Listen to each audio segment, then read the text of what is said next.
Whole genomic sequencing at birth, workforce implications for healthcare professionals and beyond. The hashtag for this event is Genomics Conversation, and this event is taking place thanks to the generous support of Genomics England. At this event, experts are going to be addressing questions including what would routinely sequencing the whole genome of newborns entail for healthcare professionals, both inside and also importantly outside the fields of genetics and genomics? Also, what arrangements would need to be made and what training and information would need to be in place in order for routine whole genome sequencing to be achievable? How can whole genome sequencing be best integrated with other aspects of postnatal care? I think that's a really important one. And how will it relate to the established NHS newborn blood spot screening programme that we've had in place for many years? Another question is what can be learned from people's experiences to date of embedding genomics in UK health systems?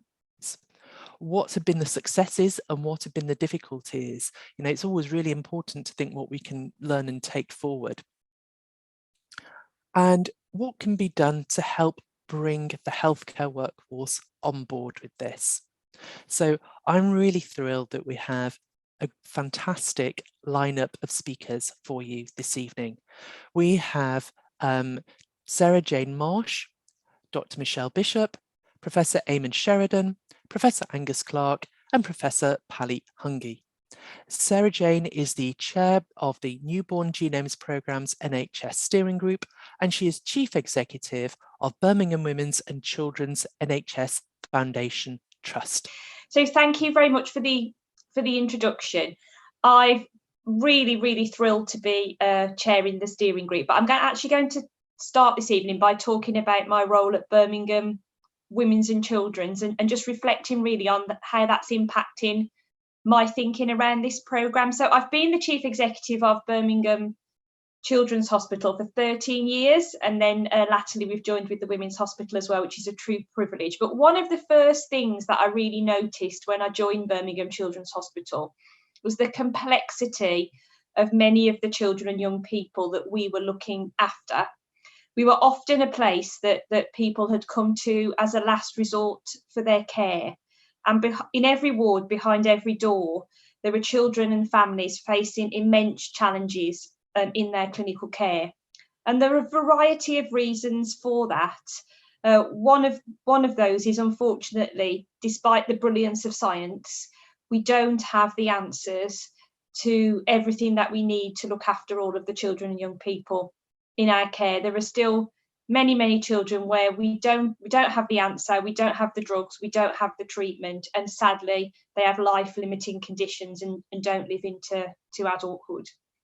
There's also another group of patients that I became very familiar with really quite quickly, who were children that had been caught up in various of NHS systems, spending a lot of time in general practice, in district general hospitals, sometimes in other specialist centres, but they hadn't got the diagnosis that they needed quickly enough to be able to get them to the care that they really needed. And by the time they arrived at a centre that understood their condition and illness and started on the correct form of treatment, often they'd undergone a series of physiological changes that meant that we weren't able to optimise the treatment. And when you lead a healthcare organisation, when you work with children and young people, you want to know that you're doing everything that you possibly can to help them. And it is very frustrating when they've not been able to find their way to the correct care and treatment as quickly as they possibly can. Now, when the 100,000 Genome Programme came along, that became a real game changer for many of the patients at Birmingham Children's Hospital. We were a big recruiter into the programme across rare disease and cancer, and we started to unlock for children and families the answers to some of those questions that they really needed. And we now have many stories that are very moving of children that either wouldn't have got treatment or would have in hindsight got the incorrect treatment or would have undergone a huge amount of complex surgery that actually, you know, when there was a medical solution for them. And we've seen the power that genomic sequencing can bring when you're immediately able to join that together with the clinical care and you're able to change that pathway for children and families, and that is incredibly powerful. But it has obviously been restricted in its scope. It's for children and young people with cancer and rare disease. We've also used it in intensive care units, neonatal intensive care and paediatric intensive care. But that, of course, assumes that we've got an indicator that would qualify a patient for whole genome sequencing. And sometimes we do not until the patient presents many years down the line. So really, to have the potential to start to use the power of science to unlock answers for babies, for children, for families as soon as we can, feels like a massively exciting development for healthcare, of which I think has probably unparalleled, certainly in my time in it, in terms of the potential that it has to unlock. Of course, the priority is that we're able to get the very, very best care to our patients. That's what we all exist for. But there's also a lot of very ineffective and inefficient treatment going on because we are, you know, providing care with the best of intentions when we don't really have the right information to target those treatments. So when I got the call from Professor Dame Sue Hill to say, Sarah Jane, could you just? I do have a natural tendency to say no. I've got a lot of other things that I lead on. But when Sue said to me, "Come on, we really need to get moving with this," she didn't take her very long to convince me.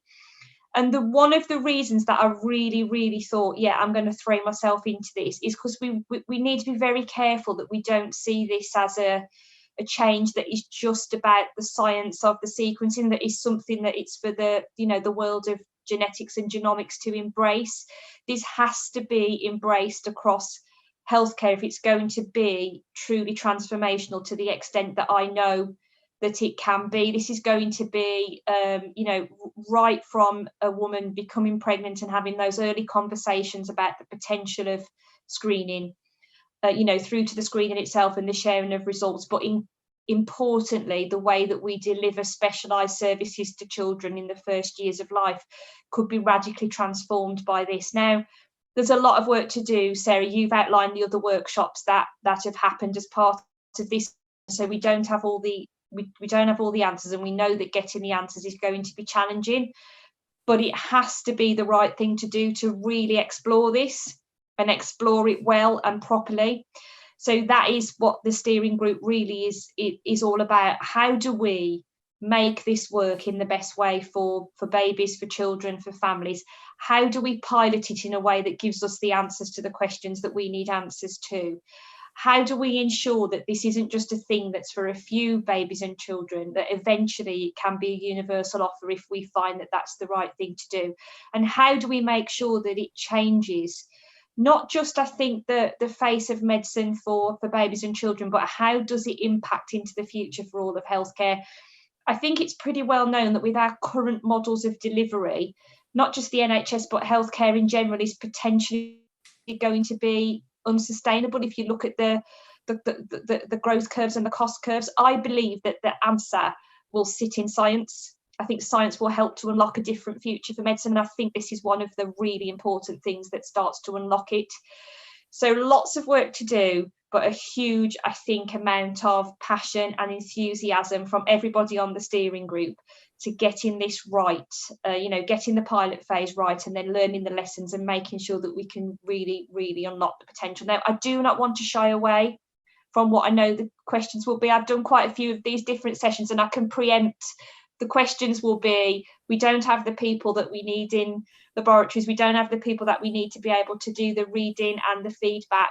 Midwives don't have time to do the consent properly. People who work in specialised services don't have the time to see a big growth in patients coming through clinics. We don't know whether we can afford the drugs that we might need to target. I fully accept all of those things are right. We need to work through them and we need to get them right, but that is not a reason not to not to really think this through and really think about the potential that whole genome sequencing will have, as I say, initially for a small cohort of babies, but potentially for all babies, and then all children, young people, and everyone in the population going forwards. What would you regard as the most important priority to make the changes needed to embed sequencing into healthcare? I think the main thing is to really listen and hear the concerns that people have, and that's both obviously listening to citizens, patients and families about what, you know, their concerns and what they would want to achieve with sequencing. Often what we think the issues aren't the issues, but also listening to professionals. You know, if we listen and work together, then I think we can not only overcome the challenges, but make sure that we're doing this in a way that really works for everyone. And often my experience of clinicians that aren't, you know, that you start having these conversations, that can be a little bit anxious to start with, that there are knowledge gaps. That's one of the great things about the steering group. We've got neonatologists who've got no background, for example, in genetics or genomics, who go, I'm sorry, I'm just going to have to ask the question now, you know, what does this mean, or have we thought about this? And then that starts to build people's confidence. Actually, this is something for everybody. This isn't just something for a, you know, sort of a niche group of professionals. So I do think it's listening and hearing, you know, and events like this and conversations are a really important part of that. So another question we have is from Philandra Costello, and she wants to know what difference will a whole genome sequence make for a newborn that is not covered by the normal newborn screening that's currently available? With that and the potential discoveries, how do we plan to support the families with the current workforce / resources? Will this just be incorporated into the current service, which is already stretched? Workforce resources need to be sorted out before offering whole genome sequencing. Yes, so a lot to get through there. I can go in. There'll be colleagues that can talk about the science of what's in and out. You know, what genes that we will look for as part of the whole genome sequencing. But it would be more extensive than the newborn screening programme as it stands. And one of the things that, you know, we're discussing in the design of the pilot is how extensive is it, and what is it comfortable to be looking for or not? What parameters are we looking for as part of the sequencing? But I think everybody would acknowledge that the current infrastructure is stretched. It's been really difficult for people, especially through COVID, but it was difficult before. So we are going to have to look at different ways of doing that. And the workforce element, the people element of this is a major part of the steering group, but we're not weeks or months away from launching this. We will not move forward until we're confident, and the initial pilots will be small, so that we can make sure we've got the resource to do it initially, and then try to understand with a couple of places in the country, most likely, what the issues are and what we need to have in place before we were to roll anything out. So I would just like to really sort of emphasize the fact that this isn't just going to suddenly happen with no warning, no consultation or anything else. I completely agree with the question. So it's going to be very much baby steps then with this project, in terms of, so I think people, you know, understandably are sort of concerned because it's sort of a a big project, potentially a big project coming down the line, that they'll be unprepared when it comes yeah, and to I think sometimes the headlines, I understand people get very excited, but there are kind of headlines that aren't things that we would necessarily be completely familiar with the detail of. So there's a kind of, this is launched, this is happening, but that isn't the reality of it. Actually happened in the women's hospital that I'm responsible for. One of the team contacted me saying, oh my goodness, are we going to be implementing this from next year? And I was like, no. So I think sometimes people are just kind of seeing the headlines, which I understand, and thinking that something is much bigger, is coming much more quickly than it actually is. We must do this safely and learn the lessons along the way, starting small. Yeah, and one from an anonymous attendee said, you said the midwife will take the consent. Who will have responsibility for taking the sample?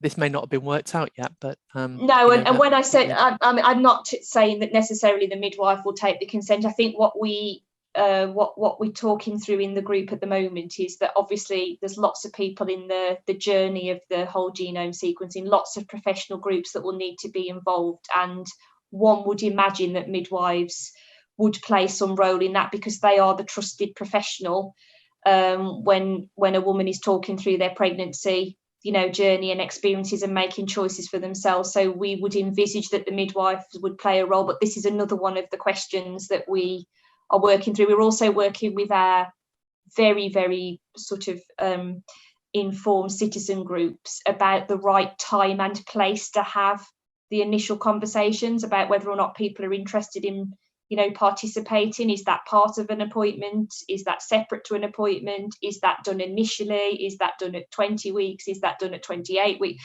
All of these things are part of the design phase of the programme. So if I did say that, I wasn't meaning to say it in quite concrete terms. It's just thinking through all the different professional groups that will be involved and just acknowledging that nobody has currently got spare capacity. We're going to have to think through exactly, how this is done and who does what where.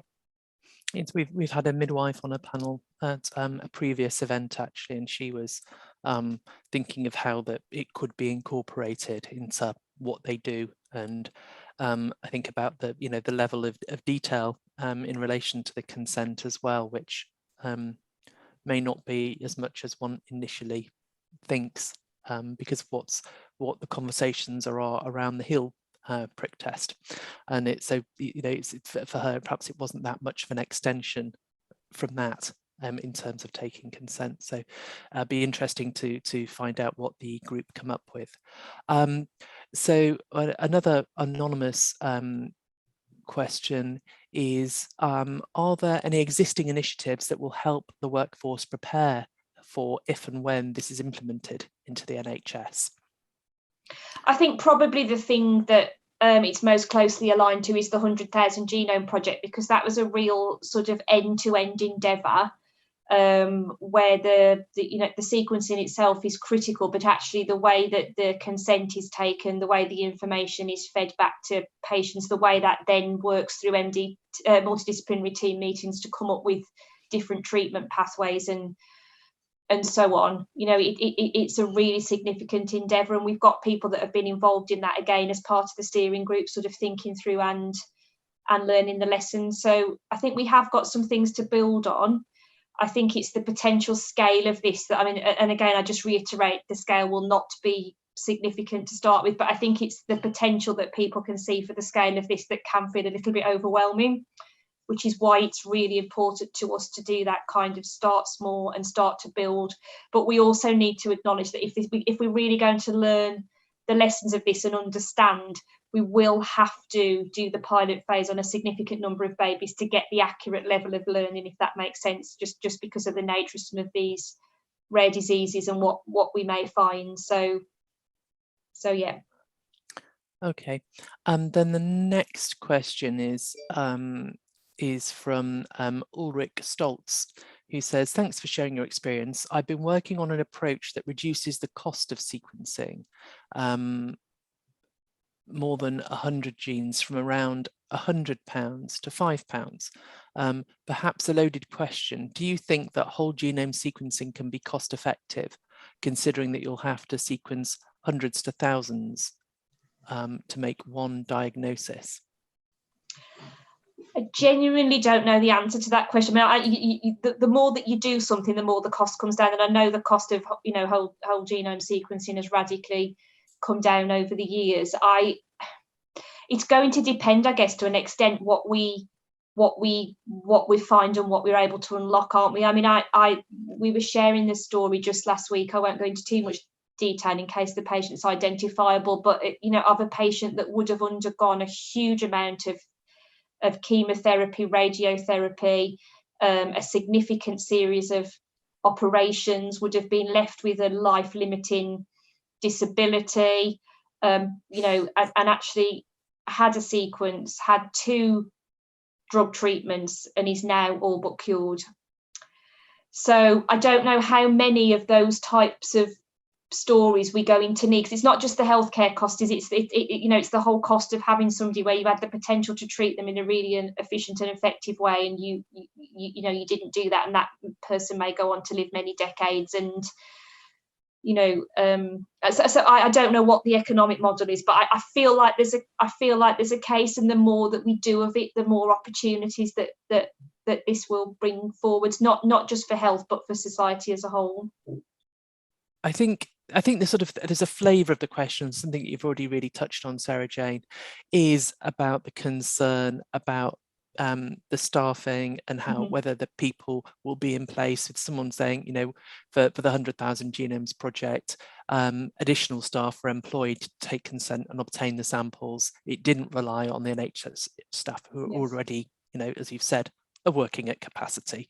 And I think that, and so sort of tying on from that the rollout and the workforce planning will, so the fact that the scientists, it takes 3 to 5 years to become registered, and after that, training support required is a significant undertaking for people.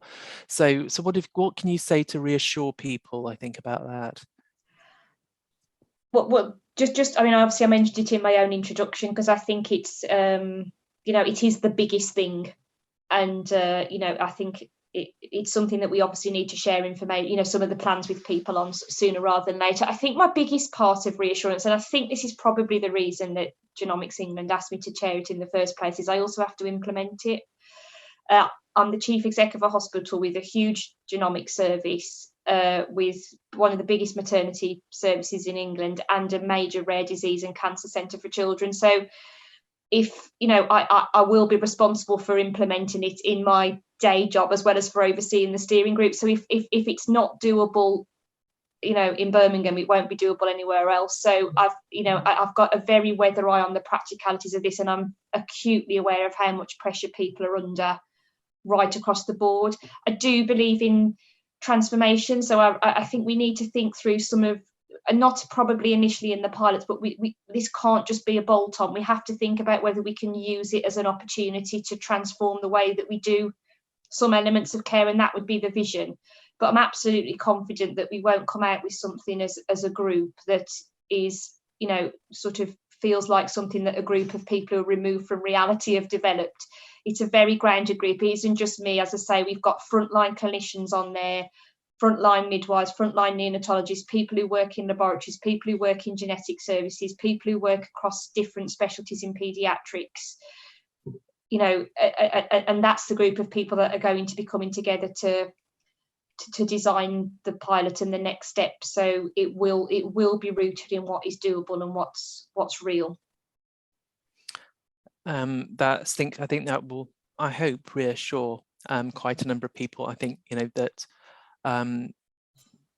that sort of makeup of the committee, and also that ultimately you have responsibility for implementing this. I don't know whether you're going to be part of the pilot. My own teams would kill me, honestly. I get some very direct messages back from people. So if I tried to launch something on them, they'd be like, "What on earth are you doing, Sarah Jane?" So I think that's the power of all working as a team, and it's brilliant to have the really the cutting edge science here, and that's a really important part of it. But I think we're all really clear, it's not just about the cutting edge science, it's about the way we do the implementation, it's about the deliverability, it's about the whole team. So we'll continue to work in that way. Our next speaker this evening is Dr. Michelle Bishop, and Michelle is probably well known to many people, perhaps not so much because of her current position, which is Associate Director of Learning and Training at Wellcome Connecting Science, but because formerly she was until very recently actually, she was the Education Development Lead at Health Education England's excellent Genomics Education Programme.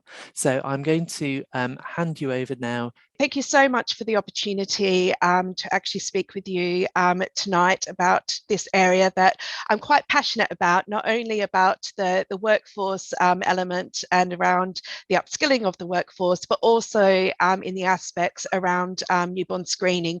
It's an area that I've been involved with for more years than I care to remember, both as a clinician, as a genetic counsellor, and then in my current role as well. So what I want to talk tonight and really present some ideas to you about is more about the practical elements. And we've heard a lot of this in some of the questions that actually were posed to Sarah Jane. So hopefully I might be able to answer some of those questions, but it might also trigger some more discussion in this area as well.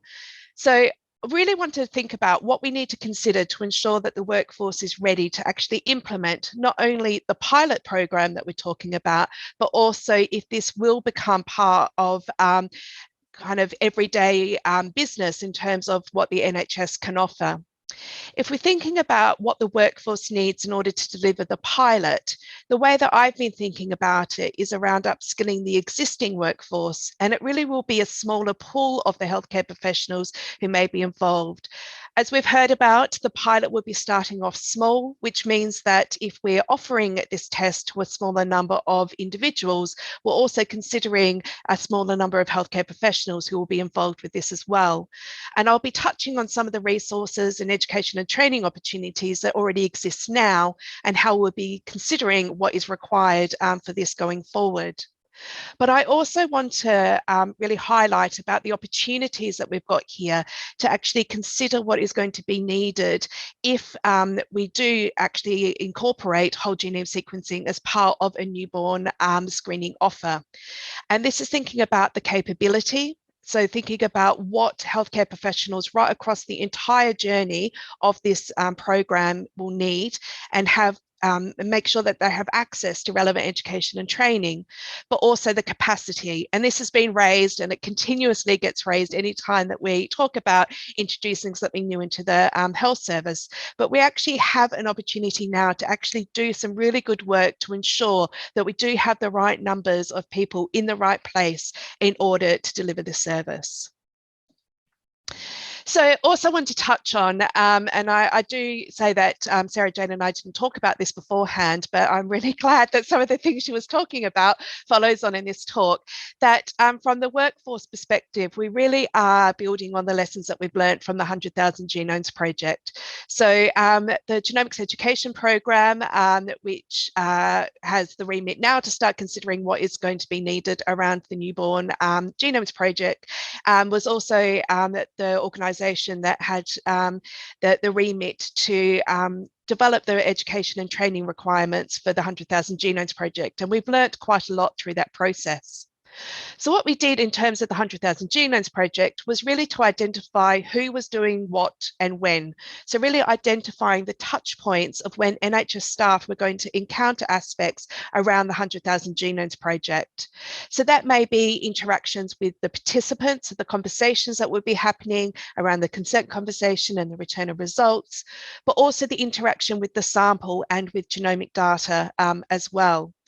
And what we did from that was then compare what information was going to be new compared to what was happening in current practice. So this identified the new knowledge that was going to be required and also what additional expertise were going to be needed. So the development of new skills. And this allowed us to identify what the education and training needs were, what resources were going to be required, and allowed us to prioritise our activities. And through this process, we developed a range of education and training resources, which were really designed bespoke for the 100,000 Genomes project, but also provided a foundation for what is now happening with the genomic medicine service. And I would anticipate that a similar process will happen for the Newborn Genomes Programme. Now, what I've got up here is a very, very brief, high-level schematic of what the potential journey might be around the Newborn Genomes Programme. And it is really just top of the head ideas at the moment. But it's likely that what will be involved is the introduction and discussion around the test, the consent conversation.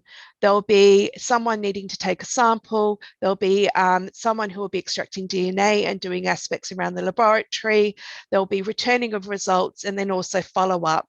And what we need to really identify is who is going to be involved in delivering each of these steps. We need to know what do they need to know and do to be able to do that aspect. And this is where we're really considering competency, so the knowledge and the skills and the expertise that are needed. Identify what is specific to the Newborn Genomes Programme compared to what is happening in current practice. And this will allow us to identify the education and training package that is needed. But there's also quite a lot of existing resources that we can utilise at this point as well. So we're really not starting from scratch at this point. And I'm just in the next couple of slides, just going to identify some of the areas that Health Education England's Genomics Education Programme have been working on and can be building on in terms of this programme.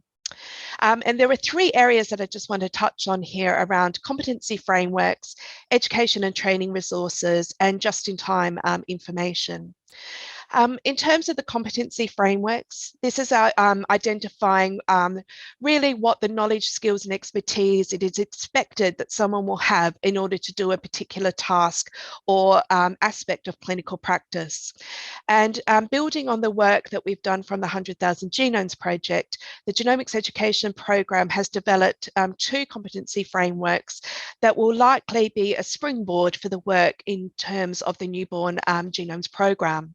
And this is around facilitating genomic testing and around the return of results. And if you're interested in this information, all of the resources that I'm talking about can be accessed through the website, the address of which is on the screen. In the next slide, I just want to cover some of the education and training resources that are available already around genomics and that can be accessed by NHS staff. These are online courses and they range from introducing core concepts right through to how genomics can be used in practice. And they range from very short online courses, so from 30 minutes in length, right through to about 9 hours of learning, which is covered over a series of weeks. And in all of these courses, there are built-in assessments that allow people to actually check their learning as they're going through. And as you'll see on the screen, some of these courses go through the science aspects, through to the more practical aspects, through to inheritance and how they investigate the genome, whereas the genomics in practice aspects cover around concepts around facilitating, testing, and about interpreting variants and what that means in practice. We tend to call these types of learning the just in case or the preparing or being proactive in learning. So you're learning about something before you're actually in the clinical situation and needing to really talk to patients or talk to individuals around genomic testing. And what we know that people want is be able to put their hands on a resource or information when they're actually in that clinical situation. So the Genomics Education Programme is in the process of developing a resource which has been termed G-Notes, which are clinical notes for clinicians that allow individuals to actually access information around genomics at the time of the clinical interaction. So providing that just-in-time information. And it's anticipated that a lot of the information that will be developed around the Newborn Genomes Programme will be accessed through G-Notes so that people can access this when they're actually in the clinical encounter. I do have to say that the Genomics Education Programme is not the only organisation that develops or produces genomic educational material. I've just put an example of some of the other places that do develop this, including other NHS trusts or organisations. And I'd also like to highlight e-learning for healthcare on there as well. For those NHS healthcare professionals who are on the webinar this evening, you may access other learning through ELFH, and there's a genomics section on there as well that you can access information around genomics and other courses around genomics. But I'd also like to say that as well as a steering group that Sarah Jane talked about, there's also been a group that's been established to specifically look at the education and training requirements for the Newborn Genomes Programme. And the aim of this group is really to bring together all of the individuals who are involved in developing education within this space to identify what the workforce development and education needs are, to really harness and share expertise, and really to stop the duplication of effort around resource development so that we can learn from each other and then we can provide an avenue for education and development to occur in one space. So I just want to touch on, before I pass back to Sarah, about what it might mean once we've passed this pilot group, or what we can really consider as part of the pilot program. So really, this pilot research program provides us with an opportunity to forward plan around sustainability of this program. So to really explore the needs of the workforce prior to implementing a program. And we can really address what the capacity issues and the capability requirements will be proactively. So asking this question, who will be doing what and when going forward? And through this, we believe that the pilot program will allow us a chance to identify what the workforce development and education needs will be, and provide an opportunity to actually test the learning and training resources ahead of time of introducing this at a larger scale. But what we will need to consider is how we educate and train at scale. As has been mentioned previously, this has got the potential to actually reach a large number of people and a large number of healthcare professionals. So we need to think about how we're going to be able to do that. And we also need to consider about reaching the future workforce as well as the current workforce as well. And capacity, we have talked about this. I'm sure it will come up quite a lot in the questions as well. But it is all about the numbers, but we also need to make sure that it's not just about numbers as well. So we do need to think about whether we need more healthcare staff to embed this offer.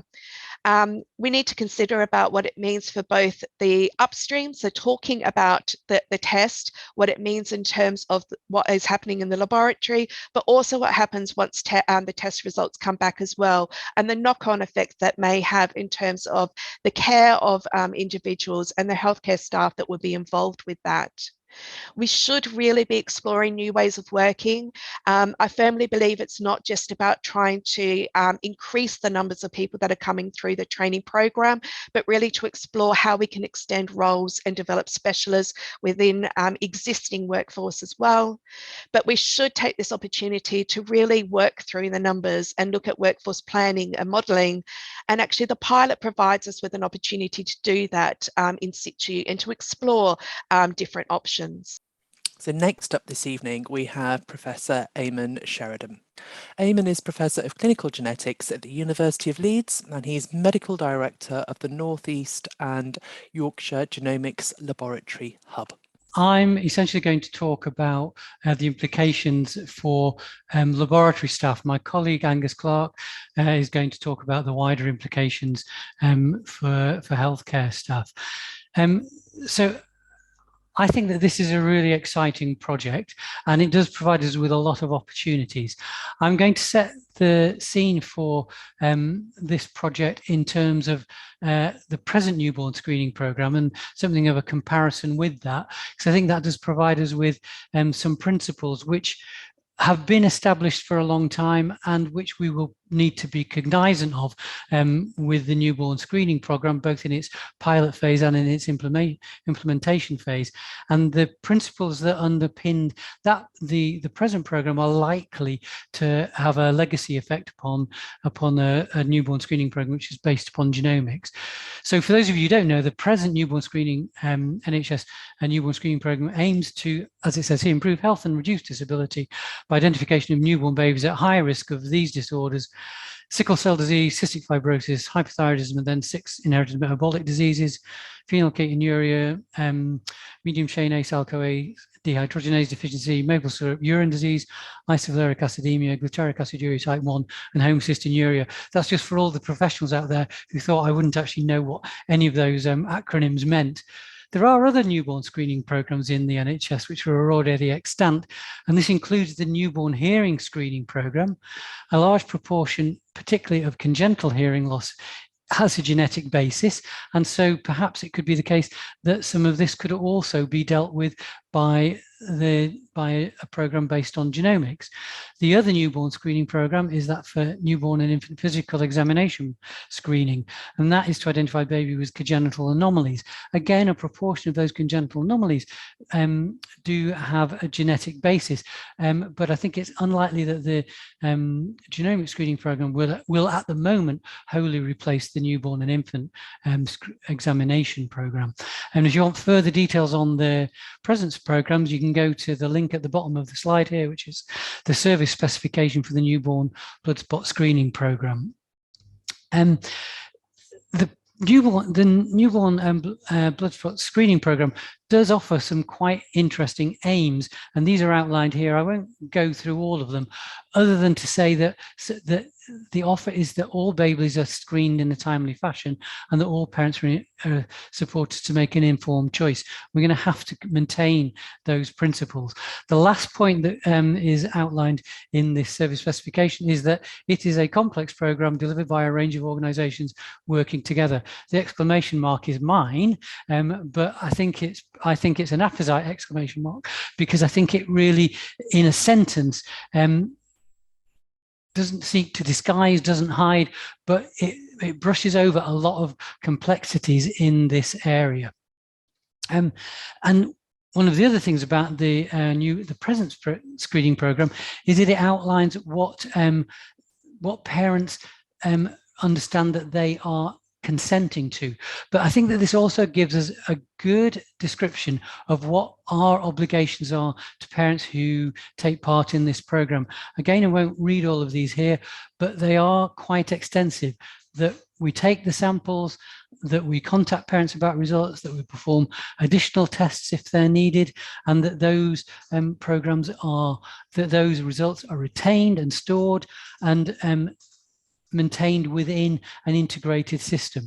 And I think that, again, these are principles of the present program, which both the pilot and the implementation program for the newborn screening program itself, based on genomics, will probably have to fulfill, because I can't see that these elements that are presently within the present program are going to be disregarded as merely legacy elements, which are not taken forward into the new program.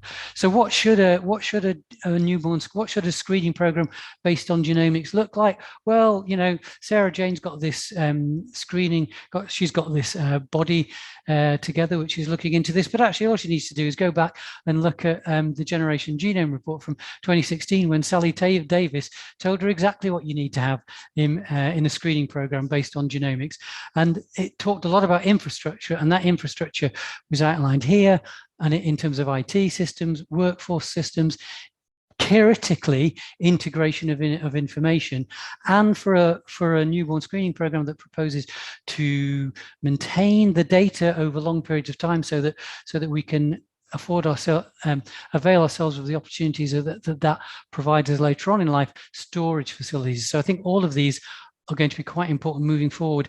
And all of these that I've outlined here in these first three slides are challenges for the workforce that are going to deliver any new program.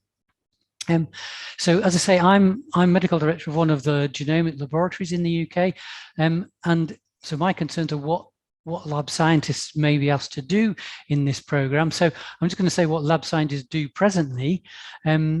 And one of the things that they do is they handle sample flows. And so they handle samples, they register the samples, and a lot of the challenges for the laboratory workforce in this program are extremely contingent upon the pathways that are decided upon to route this program. So one of the things that we would be interested in is whether we're going to have sample flows which are centralized or distributed. The present whole genome sequencing model within the genomic medicine service in the UK is that samples are handled locally, but that sequencing is performed centrally. That means that the local laboratories receive the samples, register them, and extract the DNA and store it, and then dispatch it for further sequencing. So one of the things that I would hope that the pilot program would decide upon was whether that is the model that is going to be continued. Because if that is the model that is going to be continued, then that clearly has implications for our workloads in terms of the amount of work that they're going to do. It would also have an effect upon the sample flows that we presently utilize. As laboratory scientists, we just want to see sample flows that always remain the way that they always were, because we know what we're doing and we can just get on with it. But we also recognize that these programs offer us opportunities to change our sample flows, but that in ways that would increase efficiency.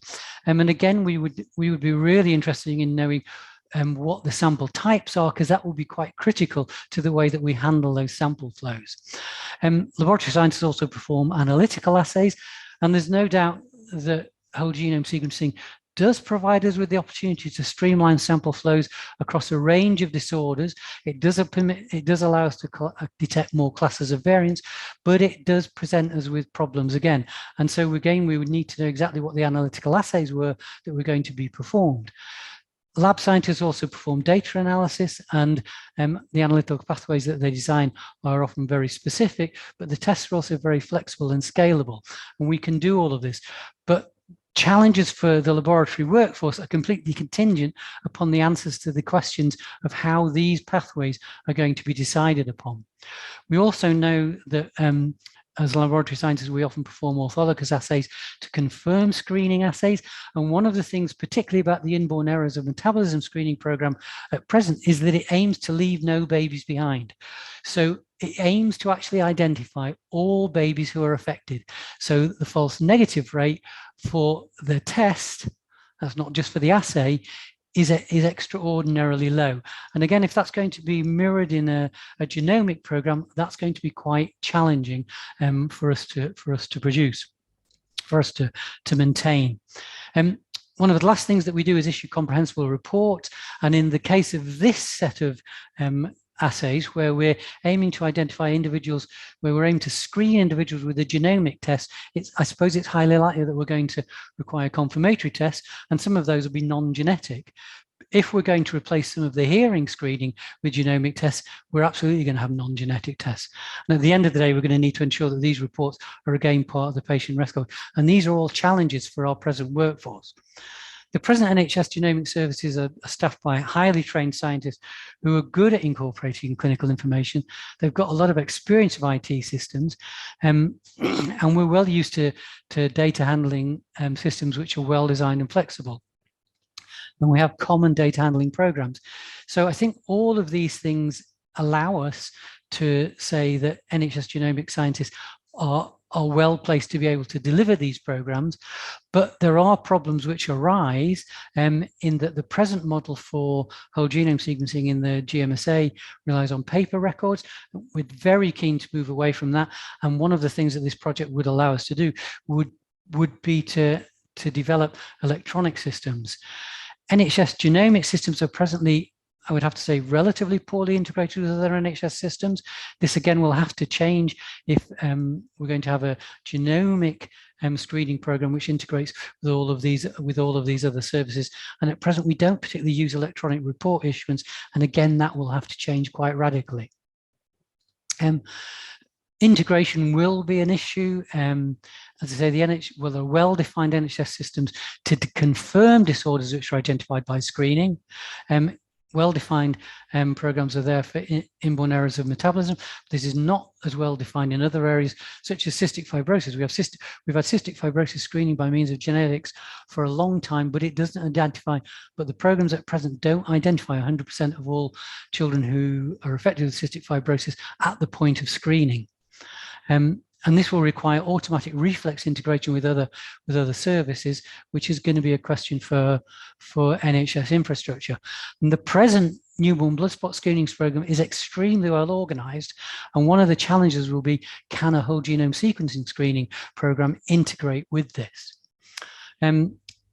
Both Sarah Jane and Michelle have talked about staffing, and there is a major shortfall in laboratories at present in terms of staffing, but there are plans to increase staffing over the coming years with the development of genomic training academies, graduate diplomas for biomedical sciences in genomics, postgraduate diplomas for genomic technologies, and increases in the number of scientists. So one would hope that we are actually already beginning to address these issues, but it may be that a program that seeks to screen all babies will be yet more of a challenge for us.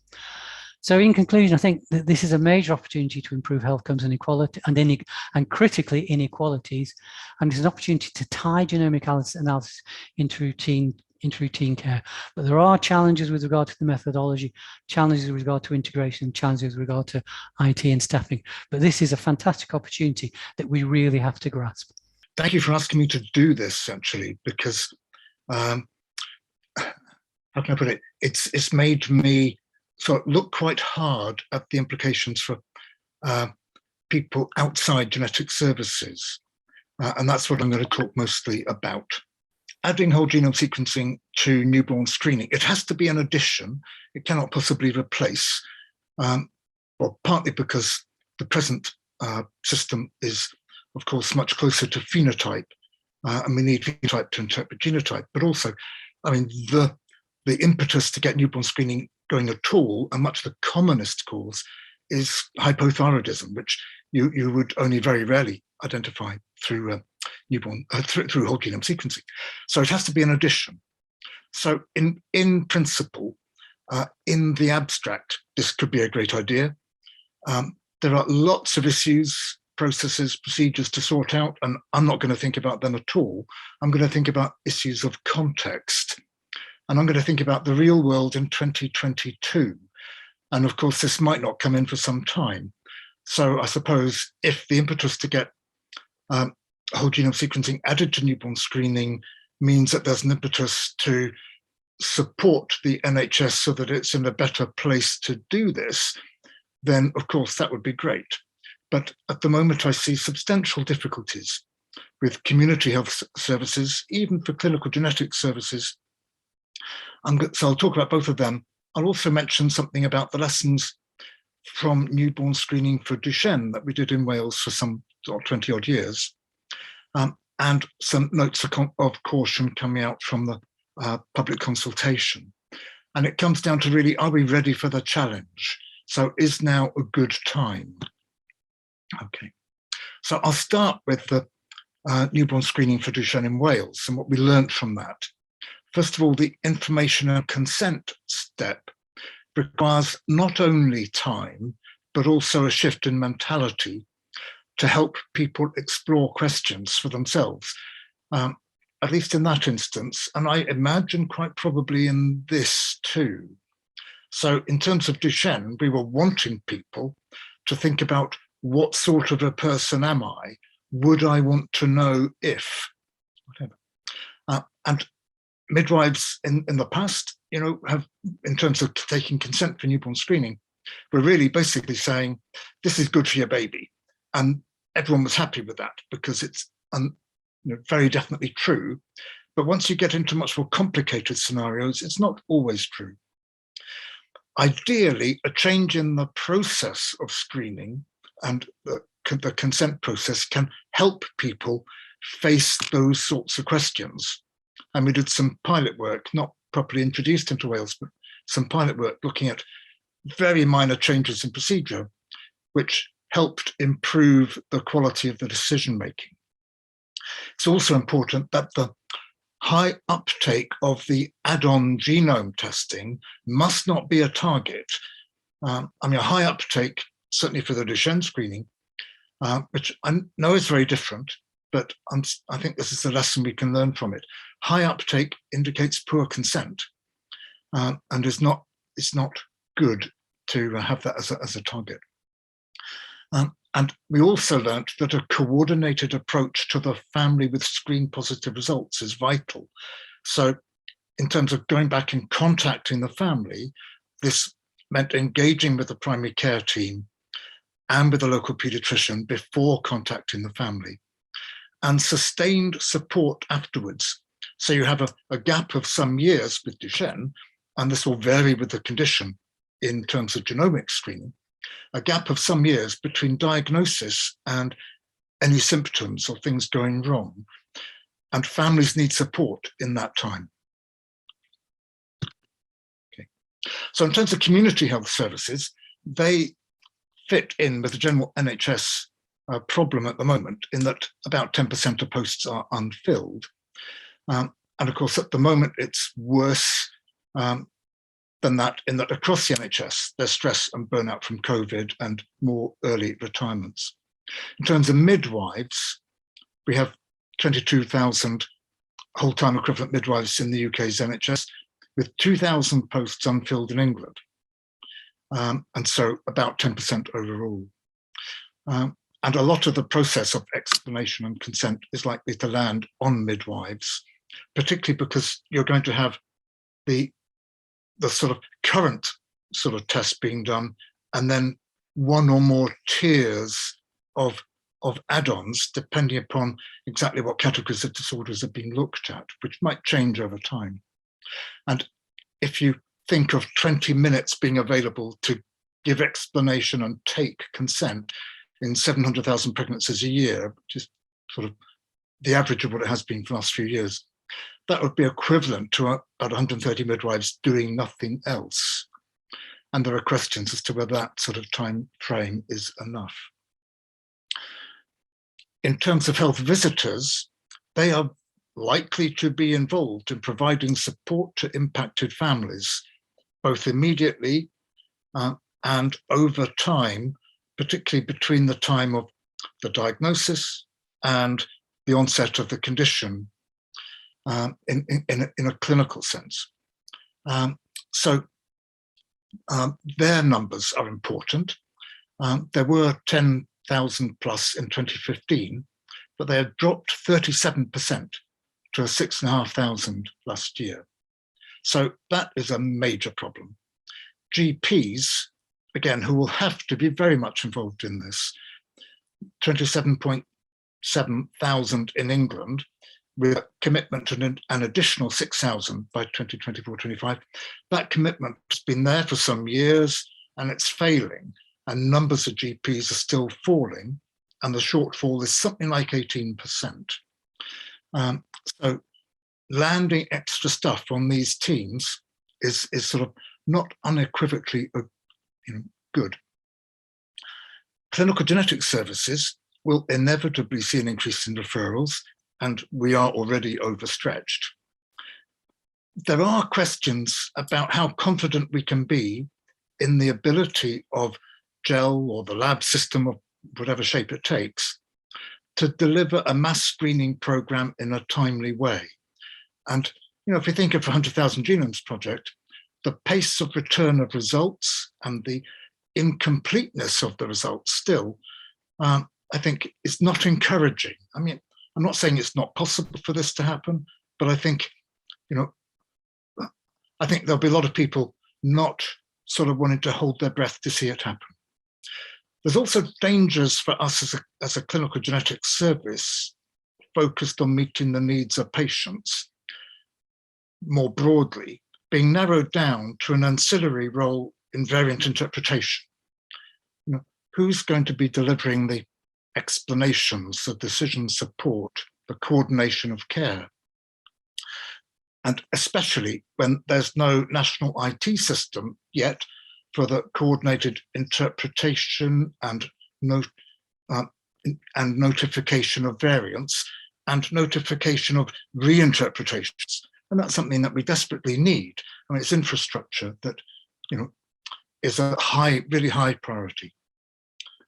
In terms of children's services, these have been, particularly for rare disorders, these have been under strain for years.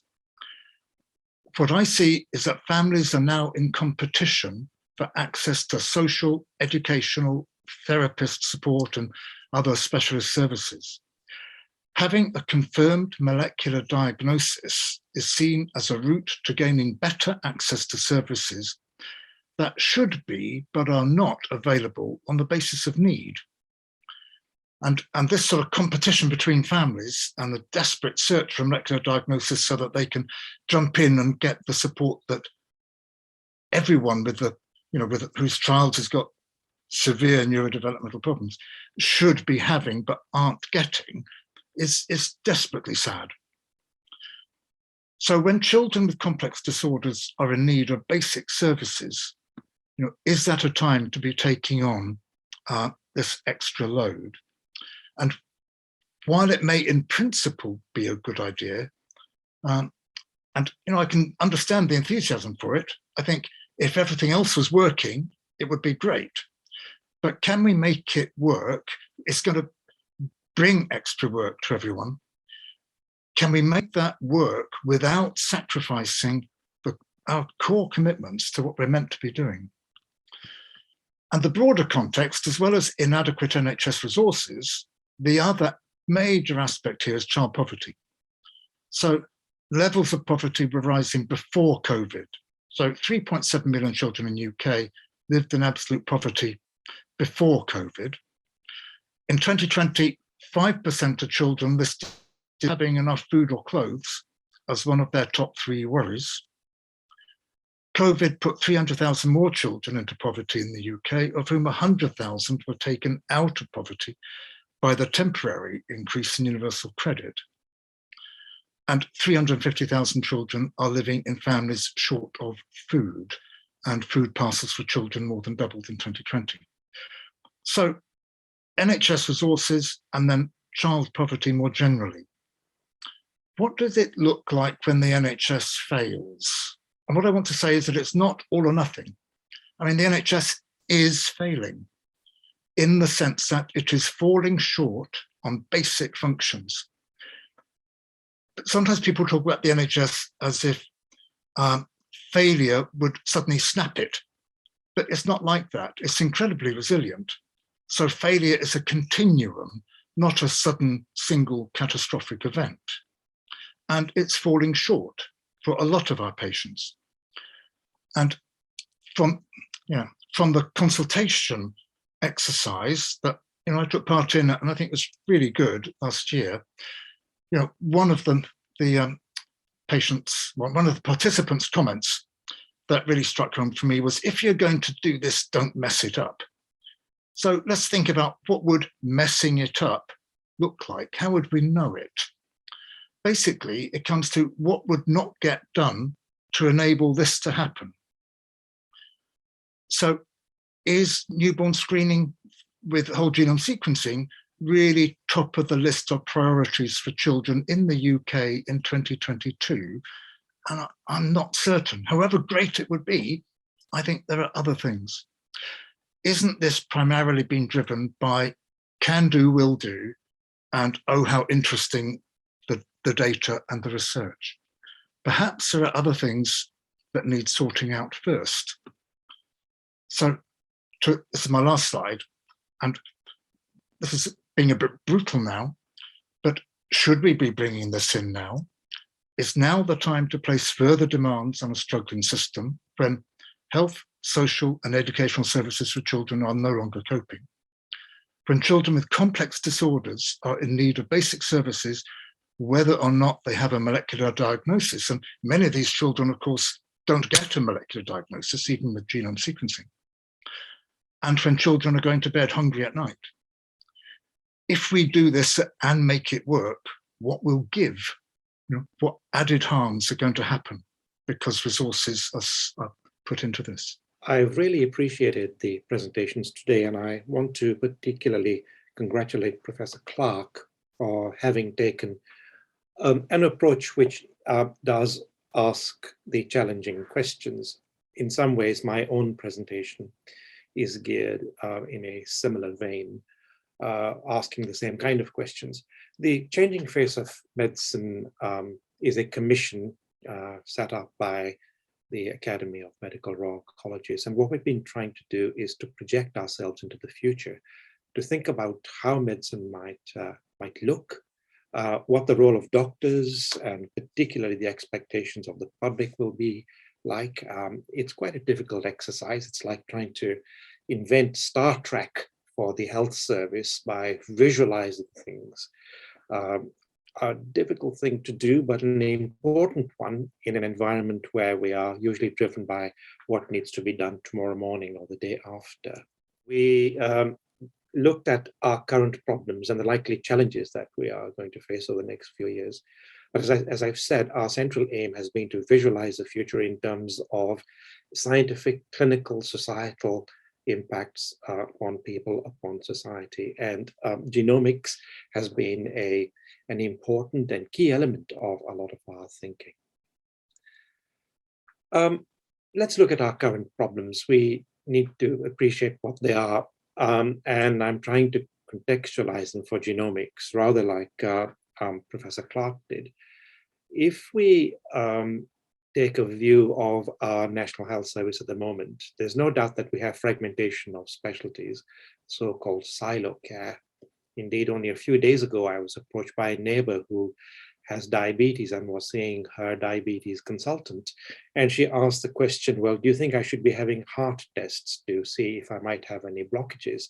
And the consultant diabetologist said, well, I'm not sure what tests our cardiovascular people do, and we don't usually refer people across to them directly.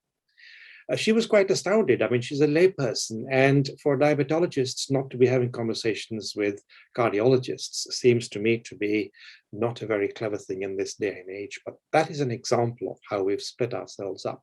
We have walled boundaries between the specialties, almost certainly not enough of a generalist approach to patient care.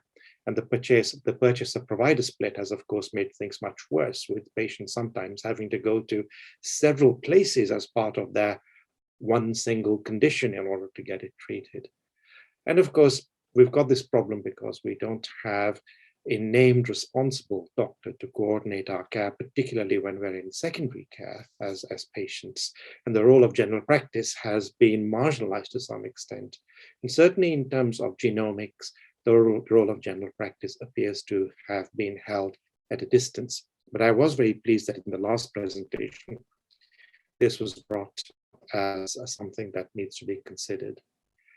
Against this backdrop, we need to realize that our patients, we're all patients, and public expectations are changing. We now have the evolved, empowered patient, patients who are experts in their own lives, and they are seeking a much more equal partnership with their healthcare providers. The world of genomics is not going to be immune to this. In fact, it could be central to this partnership. And many people, many patients will see genomics as one of the most important currencies with which to have interactions with their clinicians. There is a growing expectation that we as clinicians will produce timely solutions to health problems and provide restoration to health as quickly as possible. And there's certainly, and I put that in red, an expectation of earlier and more accurate diagnosis. And you know that the public is much less forgiving of delays and missed diagnoses. And this perhaps answers one of the questions that has been lurking in the background. Are we ready to launch a genomic service for babies? Indeed, I would say even at a much wider level for adults. I think this expectation of earlier and more accurate diagnosis is a very powerful driver within the community at the moment. And of course, we have to ask ourselves whether we as scientists and as clinicians have oversold the benefits of medicine, and perhaps the public expectations are such that we cannot actually meet them. But there are many other advances that are afoot. Many of them are linked with genomics, one way or another. Personalized and precision medicine will have a basis in genetics and genomics. Genomics itself, particularly whole sequencing, the whole topic of screening at neonatal level. But not only that, but we've got advanced analytical techniques coming along, liquid biopsies, molecular biomarkers, as well as the role of artificial intelligence in guiding further diagnosis, accurate diagnosis, acting as diagnostic aids. Against this, we have the usual problem of lack of coordination between the healthcare sectors, but certainly this will need to improve, as has been pointed out, between community, primary care, secondary care, and tertiary care services. You might think I'm straying away from the world of genomics. I'm not. If we're going to be successful in our vision of what genomics is going to offer, then all these sectors need to be able to work together. The reason they need to work together is that the human factor trumps science almost every time. You know that, and I know that. Face-to-face contact, ensuring good communication, decision-making, and collaborative outcomes where the patient has as much collaboration and co-production as possible is a key element in successful management. We have to keep the patient, the person, central to what we're doing. And of course, there are so many unknowns about the future, particularly in the field of genomics and genetics. And for a moment, I'm going to concentrate on general practice. Actually, as has probably been alluded to already, a future vision and direction for general practice in the UK is unclear. It's not just a question of how many GPs we have, but it's a question of what are we meant to be doing? What are our roles? Are we a completely expendable, elastic resource that's meant to do everything under the sun? Already our patients are somewhat informed about genomics, and they do consult us about prevention, about early detection and the future possibilities of disease. It's not unusual for a GP to be faced by a patient who has conducted a full genomic sequence on a private basis and has brought this along for interpretation and decision making. How well equipped is our primary care sector for handling all that? Genomics has certainly not become parental within the world of general practice. It's still not part of our bloodstream. It is seen as an outside science. And actually, I think that's the case probably for most people who are not geneticists, that gastroenterologists, diabetologists, cardiologists are probably still seeing the world of genomics, genetics in the wider sense as an outside fit which needs to be pulled in, but it is not yet as parental, as part of our clinical functioning, as much as, say, the management of cardiovascular problems or other diseases that we cope with. But regardless of who or where genomics testing is done, general practice is likely to remain a key point of contact, either for follow-up or for continuous care or for advice. 95% of all consultations in the National Health Service are in general practice. And some people do not believe this, but there are 1 million consultations per day with GPs. That is a huge number. And that level of contact includes the whole range of clinical situations that one has to deal with. So just to summarize my thoughts, I think we have in this field what I would call the science evidence implementation gaps. The scientists we like and we respect. The evidence is beginning to appear. The effectiveness of what we're going to be doing will come through perhaps from the pilot. The implementation side of things needs a great deal of further thinking. I would suggest that primary care and general practice need very active involvement from a very early stage, and this is just not happening. And those people who are performing the tests, reporting the results and the possible consequences of the results, and those providing further management, these connections need to be seamless and they need to run right across the professional boundaries. This includes the careful handling of the human and ethical considerations, a thoughtful handling of such situations. And as has already been pointed out, currently GP workload is unmanageable. And if genomics is inserted into it as an additional item, it's likely to be met with a degree of resistance, even if people are enthusiastic about it. And regrettably, and I have some experience of this, being involved in postgraduate medical education, as well as having been the Dean of Medicine at Durham University, I'm afraid education alone is not the key to getting people to become enthusiastic and committed to something. It has to be more than just education. And at the moment, we don't have any plans to bring the world and the field of genomics into the lives of our clinicians, apart from perhaps education. Early screening is obviously a huge advance, and many clinicians will see this as a wonderful new thing that they want to be part of, but it cannot be handed down. It needs to be part of one's professional makeup. So before I hand back to you, Sarah, just my final comment is that I think we're dealing with a wonderful opportunity here, WGS and neonate as an opener. But as with many other advances, there are a lot of things on the way, and the science side of things is only one part of the picture. And if it becomes divorced from the other bits that need to happen with our professional colleagues and with our patients. And I'm afraid the science alone will not be sufficient, but that's my personal thought. I just wanted to introduce Amanda Pichini, who is Consultant Genetic Counsellor at Genomics England and member of the Newborn Genomes Programme NHS Steering Group. I think it's really reasonable and right that we think about the implications on the workforce when we're doing any research or transformational programme. And that's not just for the pilot, but also thinking ahead to potential future service when, in a time when we're constantly needing to think about resource prioritisation in the NHS. And prior to working at Genomics England, I worked as a genetic counsellor in a busy and very stretched clinical genetics service. And I was involved in delivering the 100,000 Genomes project and whole genome sequencing now in clinical care. So I'm acutely aware of the impact that any new genomic test or technology has on the workforce at all levels, whether tertiary, secondary, and primary care. And I noted some of the questions that came in earlier about the fact that research projects may be delivered by research or additional extra or temporary staff, and that if we only think about training for these staff, we won't see that transformation into the general workforce. So it's really crucial that we keep this in mind. And I've also experienced services managing individuals with rare conditions that have been under intense pressure for many years. And I think this is for many reasons, including a lack of joined up care and funding and not identifying or treating them early enough. So hopefully one of the aims of this program is to be able to explore through research how we can maybe address that. Hopefully, reassuringly, we at Genomics England and through the NHS steering group are engaging with a number of groups from the workforce perspective to listen to what their current concerns are, what the potential enablers and barriers are that exist in their care, and what potential workforce models may work.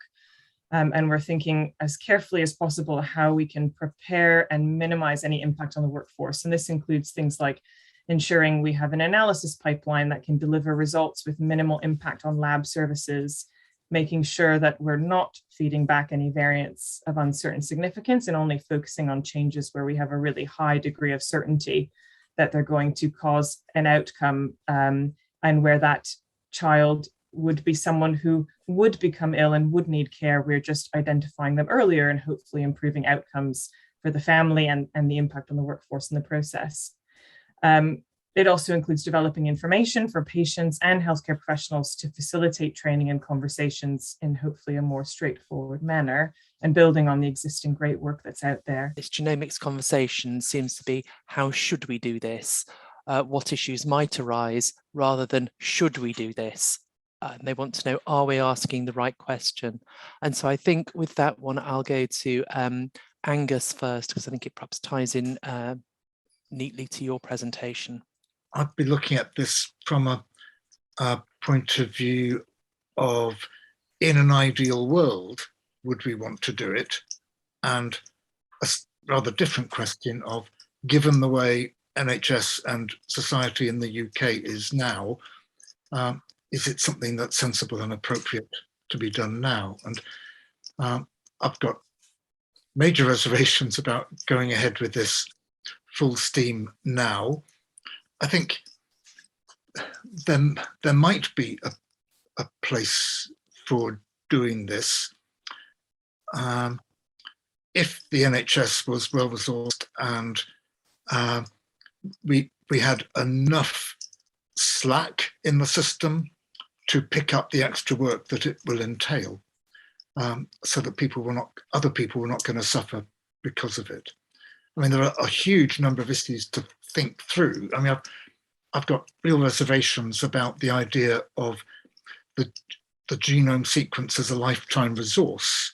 There are lots of issues with that in terms of the cost of maintaining it, the hardware, software updating issues, but the fact that, in 5 or 10 years' time, the sequence as you produce it now might be outdated and not appropriate as a standard of care. So there are lots of questions about that, even if everything else about the NHS is ideal. Maybe I said enough, and that's not a full answer, but I know other people will want to get into. Yes, so perhaps we'll go to Eamonn next. I think, this is a really apposite question. And I think I think that this is tied up with much broader directions of travel within the health service and the biomedical community in the UK. If our concern was purely and simply to expand the newborn screening programme, then the assays that are presently deployed to detect those 6 disorders with the funny names that I mentioned, with no change whatsoever in the assays themselves, just an alteration in the way that the results are analysed, we could increase the number of conditions that we're screened for by a factor of 4 or 5 overnight, with no deployment of extra resources to take samples, continue the same consent program, and integrate it into a system that feeds back the results. So I've been a geneticist for 30 years, a long time, not quite as long as Angus, but long enough. And I'm convinced that genetics is the answer, genomics is the answer to some questions. But I'm not sure that the question here is the one about newborn screening solely. I think there are other things here which are really interesting questions to ask, including the ones about the long-term storage of data and the use and deployment of that data over the course of a patient's lifetime. As we all know that your genes don't, well, your genes don't particularly change over the course of your lifetime, certainly not those in your germ cells anyway. Most of them don't change, but there's a lot of genetic changes that take place. And the validity of an analysis of an assay in 2021 or 2022 or 2023, and the analytical pipeline that delivers test results on that for 2033 or 2043 is difficult to foresee. So I think that this project aims to answer a lot of questions, but it's not simply about, is this the best way to screen babies? Okay. So I don't know whether any of the other panelists want to come in, Pali?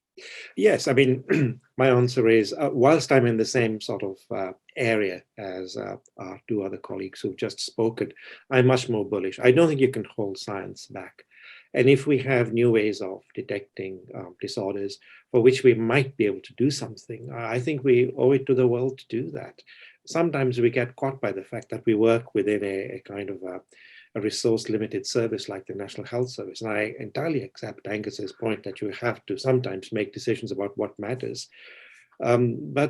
Yeah, I mean, I like to imagine that we live in the perfect world. And if we can help newborn babies who might develop unusual disorders for which we don't have a cure as yet, but for which we can find something eventually, then I think we should go for it. I mean, there's always going to be a resource problem. I don't think a service like the NHS is ever going to catch up with itself.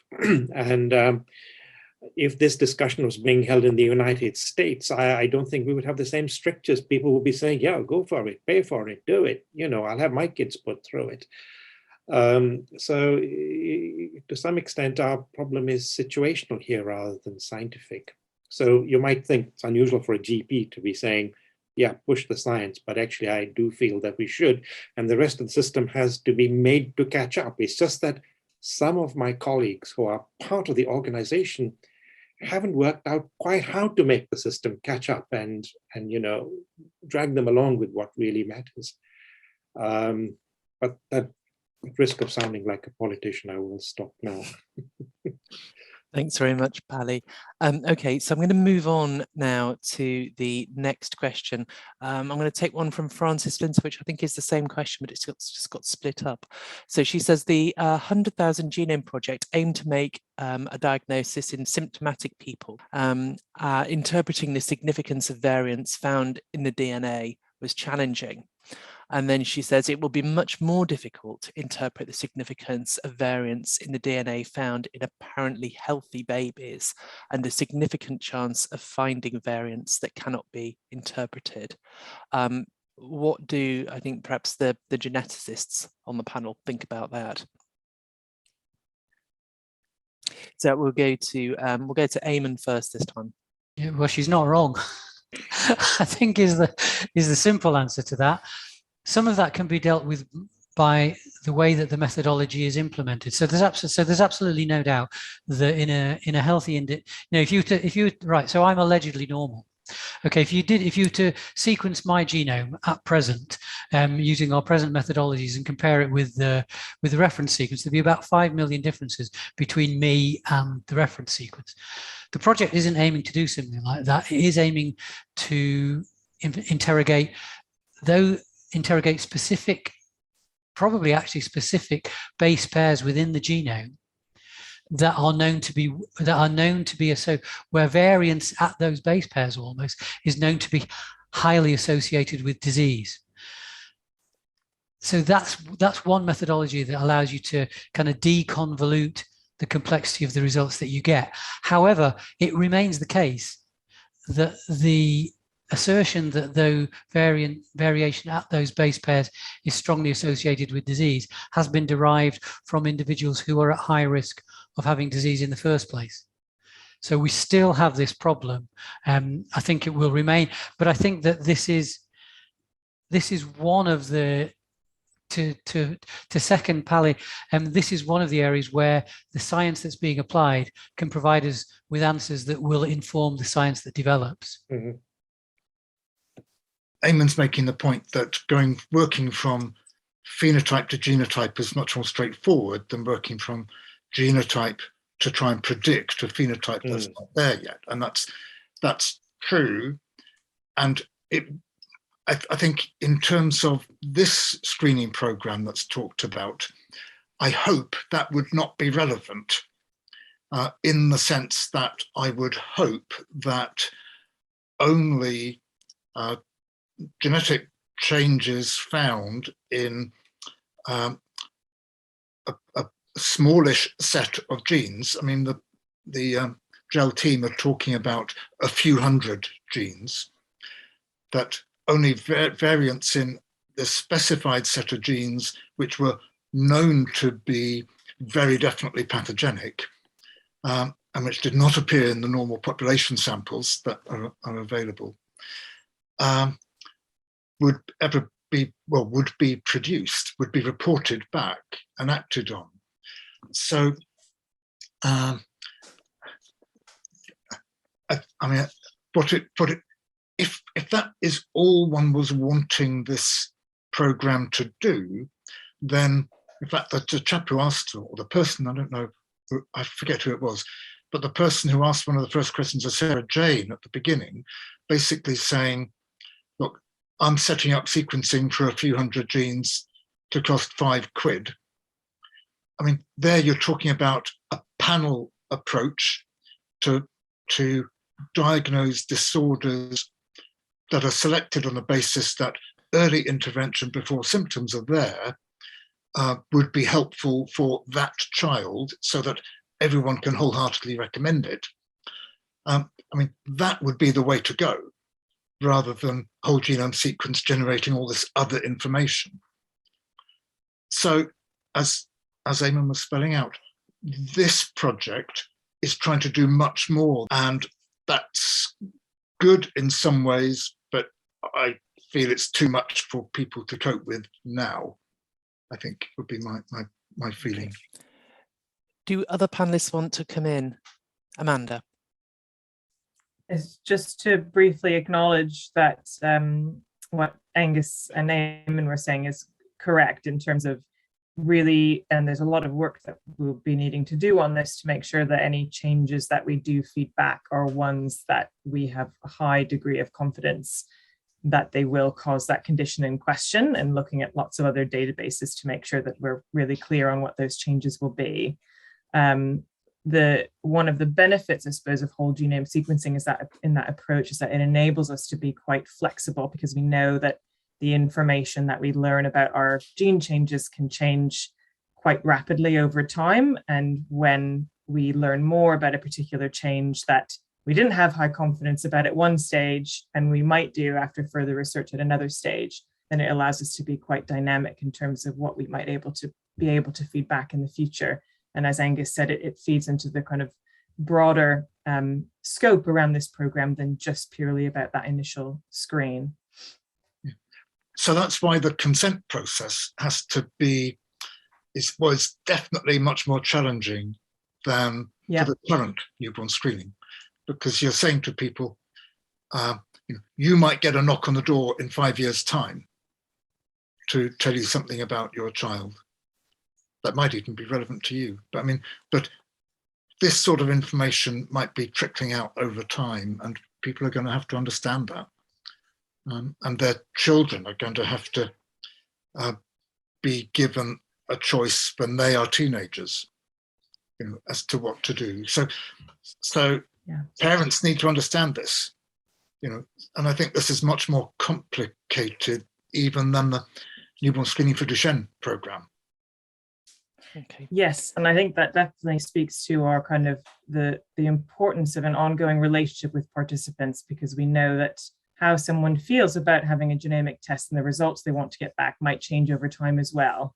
So we don't want to necessarily end up in a situation where someone says yes at the time when their newborn's born, but not just lend them with a result completely out of the blue 5 years later. We need to sort of explore ways to keep in touch with people. If we're wanting to update consent, unless you update the consent for everybody, then you're going to be asking people that sort of hugely difficult question of, we know something new, shall we share it with you? And that's, I think that's an awful question to ask people. Why has the UK decided to pilot whole genome sequencing and not to implement TMS, tandem mass spectrometry, which is easier to deploy and which parameters are well known? Is there consideration to pilot TMS as well? In the case of the whole genome sequencing pilot, will not be, if in case that is not as successful as anticipated. Is there any consideration of alternative strategies or enlarging the portfolio of conditions screened at birth in clinic before or regardless of the results of the whole genome sequencing of newborns?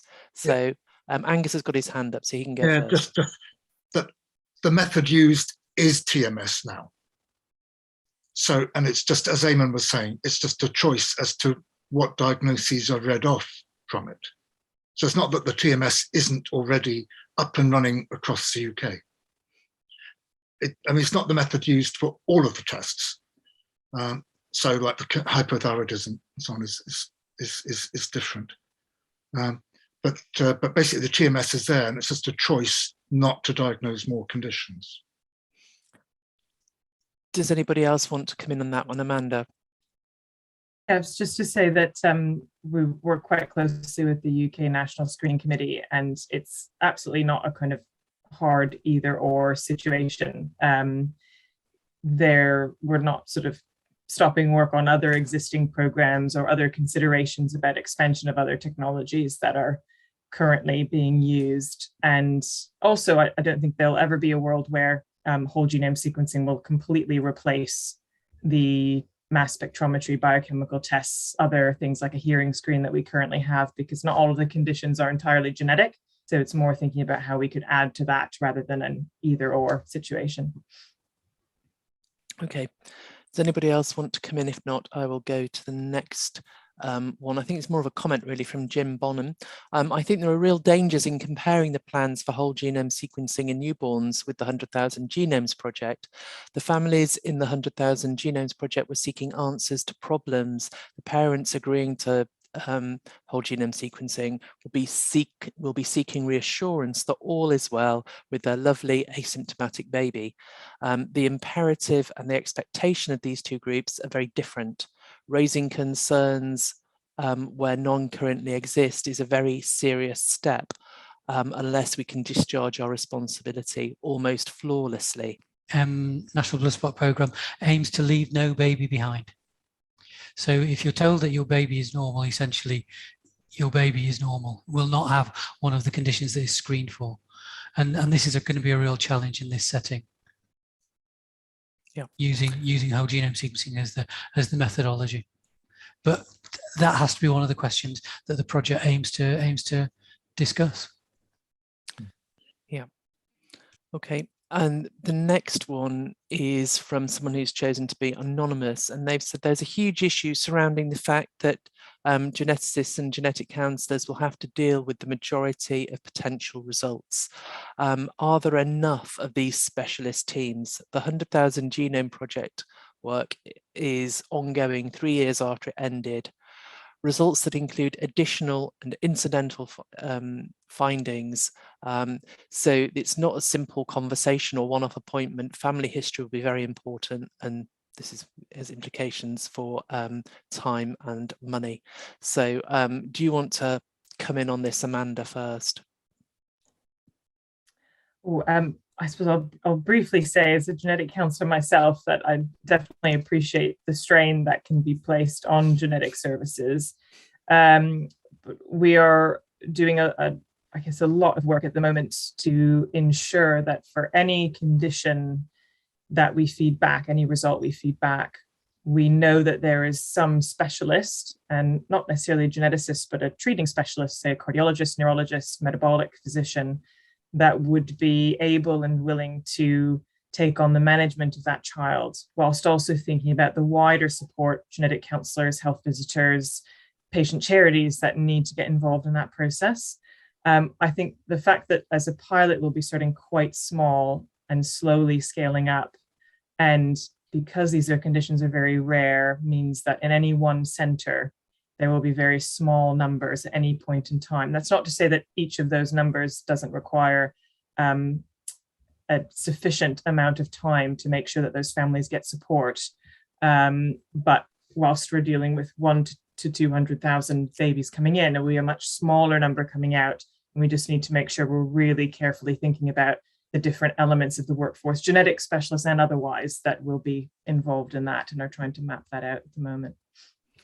And before I wrap up, I just want to go to Michelle and to see what her feelings are about, views are about some of the things that Pali was saying in his presentation about how to upskill the workforce, and that, you know, and education isn't necessarily a motivating factor for people, not, you know, before they get into their day job, but also finding time when they're in it. So I'll let you have the final word from the panel. Yeah, I completely agree, and I also agree that education is not the answer to everything as well. It's about bringing people along with the journey. So absolutely agree with everything that Pali was saying there. And I suppose I also there's been a lot of emphasis about when results are actually found. So when there's, say, a screen positive result, but I think we also mustn't forget about all of the families that are going to come through where no result is actually found, and making sure that that information is provided correctly and is understood as well, because there could be the potential for a lot of misconceptions with that as well. And not to put more emphasis on the role of GPs in this, is that I feel that that could be another area where there's a lot of questions being asked and reassurance found as well. So I think we just need to consider that and the implications for that, and the healthcare professionals that are going to be involved in that aspect as well, to make sure that those families aren't forgotten in this process.